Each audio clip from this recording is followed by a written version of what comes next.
헬기 조종사 되는 법은 크게 세 가지로 나눠볼 수 있어. 첫 번째는 헬리콥터 운항학과가 있는 대학교로 진학하는 방법이랑, 두 번째는 군에 입대하여 헬리콥터 조종사가 되는 방법, 세 번째는 미국, 호주 같은 외국에서 헬리콥터 비행학교에서 조종 교육을 받는 방법이야. 첫 번째, 헬리콥터 운항 조종학과로 진학하여 헬리콥터 조종사가 되는 방법. 헬리콥터 운항 조종학과가 있는 학교는 국내에 한서대, 극동대학교 두 곳뿐이야. 1991년에 개교한 한서대학교는 대한민국에 존재하는 민간 항공교육기관 중 가장 큰 규모를 자랑해 군과 정부 기관을 제외하고 민간 기관 중에는 항공기를 국내에서 세 번째로 많이 보유한 교육기관이야. 1, 2와 2위가 각각 대한항공과 아시아나항공인 것을 감안하면 대단하지 않아. 한서대학교 헬기 교육과정은 미 FAA 자가용 면장을 취득한 후에 국내에서 자가용 면장으로 전환하는 과정을 개설해 운영 중이야. 즉, 헬리콥터 비행 교육 비용이 국내보다 저렴한 미국에서 비행 실습을 진행하여 미국 자가용 면장을 취득한 후에 국내에서 일정 시간 소정의 교육을 수료 후 한국 자가용 면장으로 전환하는 방식이지. 일부 학생들은 교관이 되어서 비행 시간을 축적하기 위해 조종교육 증명까지 획득하기도 해. 극동대학교는 21년에 개설된 헬리콥터 운항학과가 있어. 교육과정은 호주, 한국 등에서 헬리콥터 자가용 면접 과정을 취득하는 것으로 한서대와 유사해. 다만 자체 비행장 및 헬기가 없어서 대부분 해외에서 교육을 진행 중인 것으로 알려져 있어. 아직 역사가 짧아서 졸업생도 없고 아직까지는 인지도가 낮은 편이야. 두 번째, 군에 입대하여 헬리콥터 조종을 하는 평가로 지원하여 조종사가 되는 방법. 대한민국 국군은 헬리콥터 수백 대를 운용하는 운용 강국이야. 6해 공군 해병대까지 모든 군에서 헬기를 운용 중이야. 사실 우리나라 헬리콥터 조종사는 대부분 군 출신이라고 보면 돼. 헬리콥터 조종학과 졸업생 대부분도 사실 졸업 후 장교로 인간한 이유가 수많은 비행 시간을 축적할 수 있고 터빈 엔진이 장착된 고성능 헬기를 탈 수 있는 것은 사실상 군 이외에는 없기 때문이지. 그럼 군에서 헬기 조종사가 되는 방법은 장교로 인간하여 헬리콥터를 조종하는 병과 특기로 지원하는 방법이 있어. 장교가 되는 방법은 6회 공군 사관학교에 입학하여 졸업하거나 4년제 대학교를 다니면서 학생 군사교육단 또는 군 가산복무지원금 지급 대상자가 되어 졸업 후에 조종병과 특기 장교로 인간하는 방법이 있어. 장교로 인간하는 방법은 많이 있으니 인터넷에서 각 군별 모집 요강을 참고하면 될 것이다. 육군에는 공군 해군과 달리 해전역 항공기 조종준사관이라는 제도가 있는데 고교 이상 졸업생이면 누구나 지원이 가능해. 육군 조종준사관은 조종에만 전문화된 군인을 양성하기 위해 만든 제도로 인간하면 55세 정년까지 정말 비행을 그만하고 싶을 정도로 많이 할 수 있지.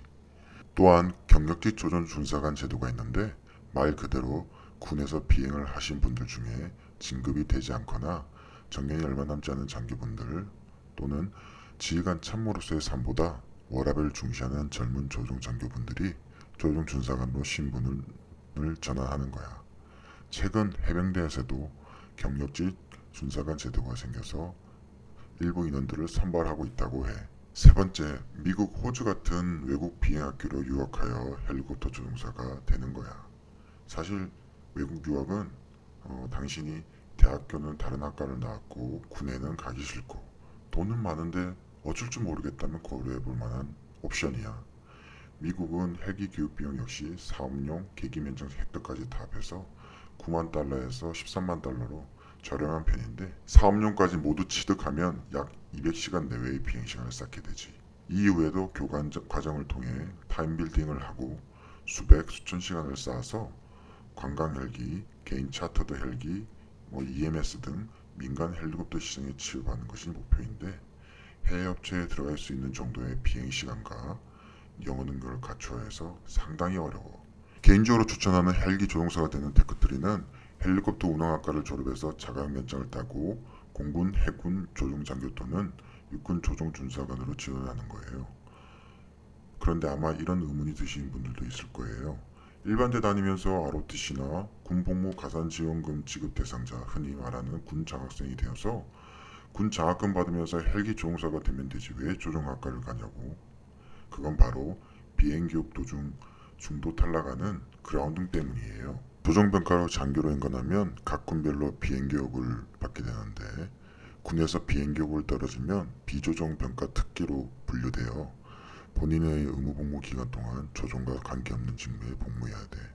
즉 교육 중 그라운딩 당하면 인생의 소중한 3에서 7년을 조종과 관계없는 일에 소비하고 나와야 되는 큰 위험 부담이 있다는 말이야. 반면 헬리콥터 조종학과를 졸업하면 기본적으로 자가용 면장이 있으니 육군 삼차는 해군 면접이라. 헬리콥터 조종 교육 중에 교관이 빵을 때리거나 비행이 적성에 맞지 않아서 스스로 포기하는 경우가 아니라면 그라운딩 당하는 비율은 거의 없다고 보면 돼.